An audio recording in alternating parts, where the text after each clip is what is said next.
खुलुमबाय बेयो बड'लेण्ड इंखं टेलिभिजन दिनै 9 डिसेम्बर 2022 शुक्रबारखालि सानसेनि बरादखौ नोंथांमोननि खाथियाव लाबोदों आं सदानन्द दैमारिया।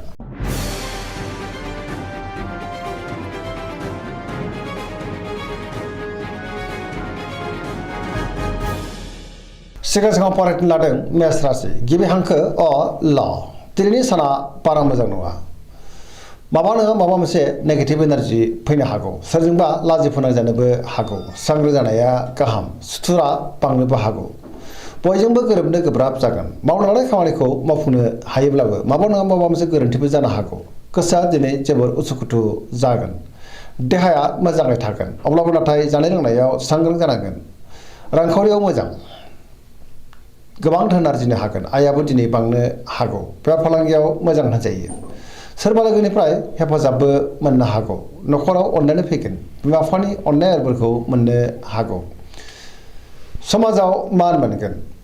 लाइमोनफोरा हरखाबै गाज्रि खौरांबो मोननो हागौ, गोसोआ दिनै जोबोर उरां फारां जानोबो हागौ, फरायसाफ्रा फरायनायाव गोसो दुंखांगोन, अब्लाबो नाथाय गोसोआ दिनै जोबोर उसुखुथुबो जानो हागौ। वृष राशि गिबि हांखो इ उ ब दिनैनि साना मोजां आरो गाज्रिनि गेजेरजों बाबेरलांगोन। गोबां रोखोमनि जेंना फैनो हागौ, मोनफ्रोमबो बिथिङावनो माबा नङा माबा मोनसे जेंना सोमजिनो हागौ।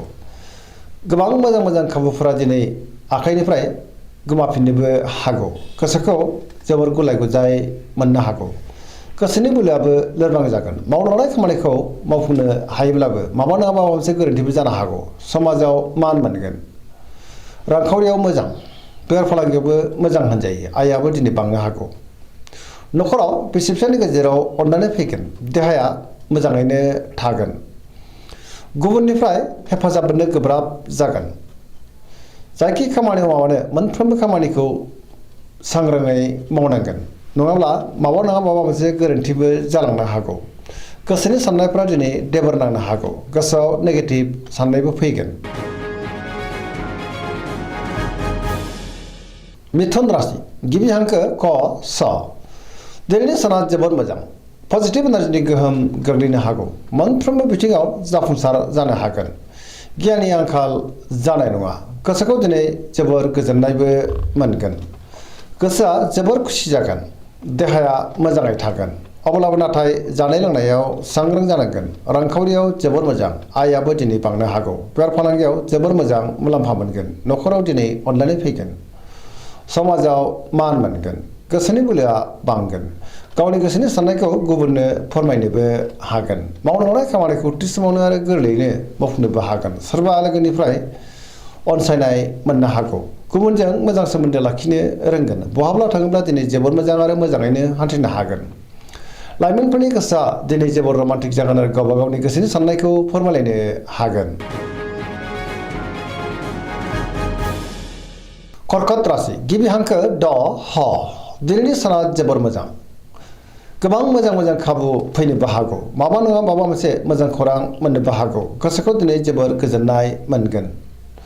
सोरबा लोगोजों बाख्नाय जानो हागौ, गोसोनि साननायफ्रा दिनै मोगथाङाव जाफुंनोबो हागौ, गोसोआव पजिटिभ साननाय फैगोन, गोथों आरो गोग्गो साननो रोंगोन, गियाननि आंखाल जानाय नङा, मावनो लानाय खामानिखौ थि समावनो आरो गोरलैयैनो मावफुंनोबो हागोन। रांखावरियाव मोजां, गोबां धोन आरजिनोबो हागोन, बेफार फालांगियावबो मोजां होनजायो, न'खराव अनलायनाय फैगोन, समाजाव दिनै लोगो लेवा बांनो हागौ, देहाया दिनै मोजाङैनो थागोन, गुबुननिफ्राय थोजासे हेफाजाबबो मोननो हागौ, समाजाव गोबां मान मोनगोन, फरायसाफ्रा दिनै फरायनायाव गोसो दुंखांगोन आरो मोजां फिथाइ मोननोबो हागोन।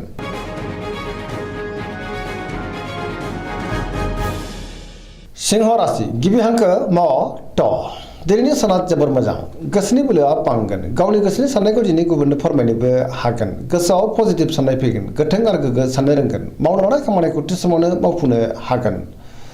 सोरबा लोगोनिफ्राय मोजां खौरां फैनोबो हागौ, बहाबा थाङोब्ला दिनै जोबोर मोजां आरो मोजाङैनो हान्थिनोबो हागोन। रांखावरियाव मोजां, अब्लाबो नाथाय खरसायाबो बांनो हागौ, बेफार फालांगियावबो जोबोर मोजां मुलाम्फा मोनगोन, न'खराव अनलायनाय फैगोन, लाइमोनफोरा गावबा गावनि गोसोनि साननायखौ फोरमायलायनो हागोन आरो गोसोआ दिनै जोबोर रमान्टिकबो जागोन। गुबुननि गोसोखौ गोरलैयैनो बोनोबो हागोन। देहाया मोजाङै थागोन। बयजोंबो गोरोबनो रोंगोन।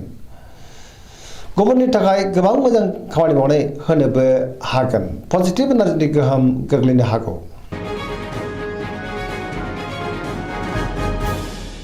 कन्या राशि गिबि हांखो प ट दिनैनि साना जोबोर मोजां। गुबुननि थाखाय गोबां मोजां खामानि मावनानै होनोबो हागोन। सोरजोंबा अनजासे गारगोन। गोसोआव दिनै पजिटिभ साननाय फैगोन।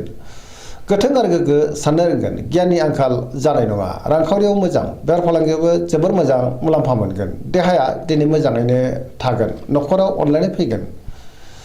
सोरजोंबा बाख्नाय जानानै गोसोआ दिनै जोबोर खुसि जागोन। पजिटिभ एनार्जिनि गोहोमबो गोग्लैनो हागौ। फरायसाफ्रा दिनै फरायनायाव गोसो दुंखांगोन आरो मोजां फिथाइ मोनगोन। सेंग्रा सिख्लाफ्रा मोजां खौरां मोननोबो हागौ।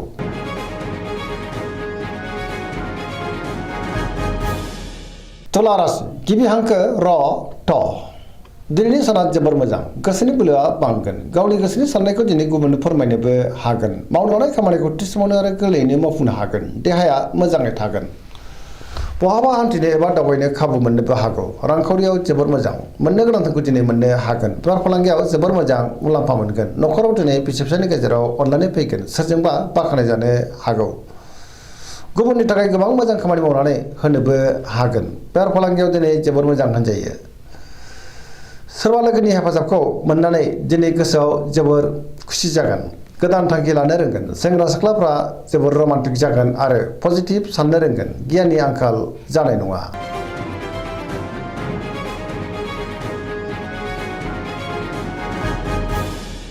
वृश्चिक राशि गिबि हांखो न स दिनैनि साना जोबोर मोजां। समाजाव लोगो लेवा बांगोन। गोबां मुंदांखा सुबुंजों दिनै लोगो मोनज्लायनोबो हागौ। गोसोआव पजिटिभ साननाय फैगोन। गोथों आरो गोग्गो साननो रोंगोन। पजिटिभ एनार्जिनि गोहोमबो गोग्लैनो हागौ।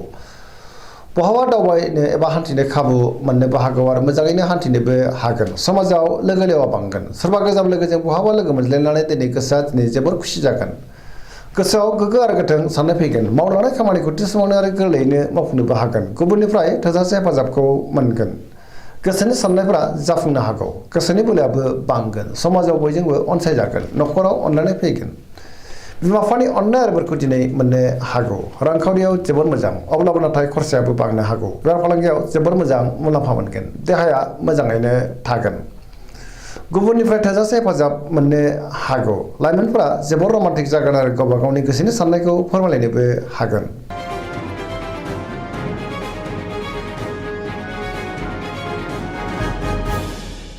धनु राशि गिबि हांखो ध फ भ दिनैनि साना बारा मोजां नङा। गोसोआव दिनै गोनो गोथो साननाय फैनो हागौ। मावनो लानाय खामानिखौ थि समावनो मावफुंनो गोब्राब जागोन। माबा नङा माबा मोनसे गोरोन्थि मावफ्लांनो हागौ। गोसोनि साननायफ्रा दिनै देबोर नांगोन। रांखावरियाव बारा मोजां नङा। बेफार फालांगियावबो बारा मोजां नङा। गोबां खहा जानांनो हागौ। आयनिख्रुइ दिनै खरसायासो बांसिन जानोबो हागौ। समाजाव मान मोनगोन। बहाबा हान्थिब्ला दिनै जोबोर मोजां आरो मोजाङैनो हान्थिनोबो हागोन। देहाया बारा मोजां थानाय नङा। गोबां रोखोमनि देहायारि जेंनाजों मोगा मोगि जानांनो हागौ। जानाय लोंनायाव सांग्रां जानांगोन। न'खराव अनलायनाय फैगोन। बिमा बिफानि अननाय आरोफोरखौ मोननो हागौ। बिदा फंबायजों मोजां सोमोन्दो थागोन। अब्लाबो नाथाय बहानिफ्रायबा हरखाबै गाज्रि खौरांबो मोननो हागौ। सेंग्रा सिख्लाफ्रा जोबोर उसुखुथु जागोन। नेगेटिभ एनार्जिनि गोहोमबो गोग्लैनो हागौ। सांग्रां जानाया गाहाम।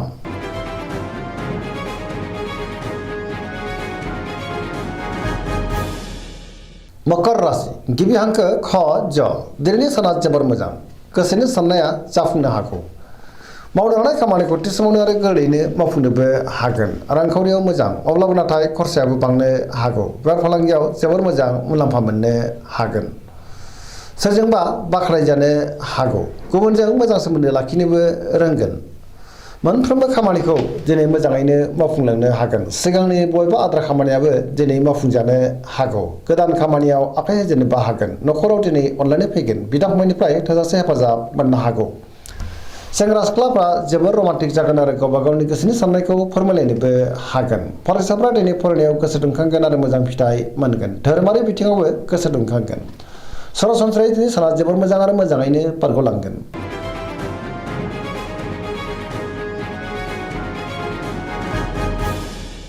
कुम्भ राशि गिबि हांखो ग स दिनैनि साना जोबोर मोजां गोसोखौ दिनै जोबोर गोजोननाय मोनगोन मावनो हानाय खामानिखौ थि समावनो आरो गोरलैयैनो मावफुंनो हागोन बहानिफ्रायबा मोजां खौरां फैनोबो हागौ समाजाव मान मोनगोन गोबां मुंदांखा सुबुंजों दिनै लोगो मोनज्लायनो हागौ गोसोआव गोनो गोथो साननाय फैगोन गियाननि आंखाल जानाय नङा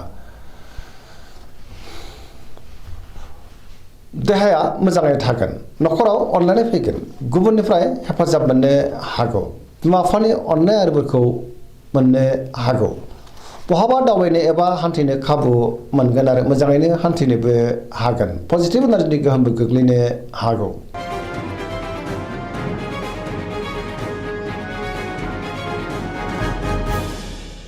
मीन राशि गिबि हांखो ड स दिनैनि साना मोजां आरो गाज्रिनि गेजेरजों बाबेनलांगोन गुबुननि थाखाय गोबां मोजां खामानि मावनानै होनोबो हागोन गोसोआव दिनै पजिटिभ साननाय फैगोन गोथों आरो गोग्गो साननो रोंगोन गियाननि आंखाल जानाय नङा गावनि गोसोनि साननायखौ दिनै गुबुननो फोरमायनो गोब्राब जागोन माबा नङा माबा मोनसे गोरोन्थिबो जालांनो हागौ देहाया बारा मोजां थानाय नङा जानाय लोंनायाव सांग्रां जानांगोन रांखावरियाव मोजां अब्लाबो नाथाय खरसाया बांगोन बेफार फालांगियावबो मोजां होनजायो लाइमोनफोरनि गोसोआ दिनै जोबोर उसुखुथु जागोन सोरजोंबा रायखोमा जानोबो हागौ सांग्रां जानाया गाहाम फरायसाफ्रा दिनै फरायनायाव गोसो दुंखांगोन आरो मोजां फिथाइ मोननोबो हागोन।